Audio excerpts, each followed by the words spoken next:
Hi అందరూ ఎలా ఉన్నారు? ఈరోజు నేను మింకు అనే కోతి చేసిన ఉపవాసం గురించి చెప్పబోతూ ఉన్నాను. మరి ఇంకెందుకు ఆలస్యం, కథ స్టార్ట్ చేసేద్దామా? అనగనగా ఒక అడవిలో మింకు అనే కోతి చెట్ల కొమ్మలపైకి దూకుతూ అటు ఇటు తిరుగుతూ ఎప్పుడూ సరదాగా ఉండేది. ఒకరోజు ఆ కోతి చెట్ల కొమ్మలపై తిరుగుతూ ఉండగా ఆ చెట్టు కింద ఒక సాధువు గారు కొందరు ప్రజలకి ఒక ప్రవచనం చెప్తూ ఉండడం చూసింది. ఆ సాధువు గారు ప్రవచనం చివరిలో ప్రజలందరితో ఈ విధంగా చెప్పారు. ఉపవాసం చేయడం చాలా మంచిది. మనసు శుద్ధి అవుతుంది, ఆలోచనలు మంచివిగా మారతాయి. ఆ మాటలు విన్న మింకు సాధువుతో ఈ విధంగా చెప్పింది. ఉపవాసం చేయడం ఇంత మంచి పని అయితే నేను ఉపవాసం చేస్తాను. మరుసటి రోజు ఉదయాన్నే మింకు నిద్రలేచి ఒక జపమాల పట్టుకుని జపం చేస్తూ ఉపవాసం ప్రారంభించింది. ఇంతలో మింకుకి ఒక ఆలోచన వచ్చింది.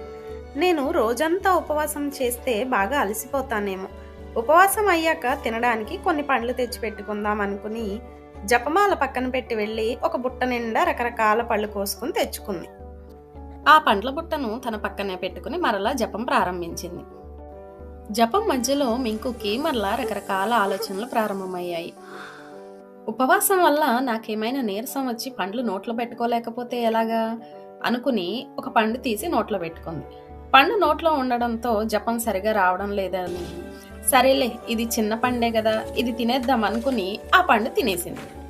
అలా ఒకటి ఇంకొకటి చూస్తుండగానే పండ్ల బుట్ట మొత్తం ఖాళీ అయిపోయింది. మరుసటి రోజు మింకు మరలా ఆ సాధువుని కలిసింది. అప్పుడు సాధువు మింకుని ఈ విధంగా అడిగారు. ఏంటి మింకు, నిన్న ఉపవాసం ఎలా జరిగింది అని అడిగారు. అందుకు మింకు గర్వంగా చాలా అద్భుతంగా జరిగింది స్వామీజీ అని చెప్పింది.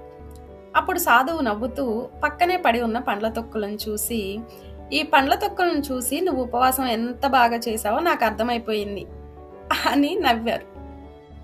ఆ మాటలు విన్న మింకు సిగ్గుతో తలదించుకుని చిన్న నవ్వు నవ్వింది. తరువాత స్వామీజీ ఉపవాసాన్ని గురించి ఈ విధంగా వివరించారు.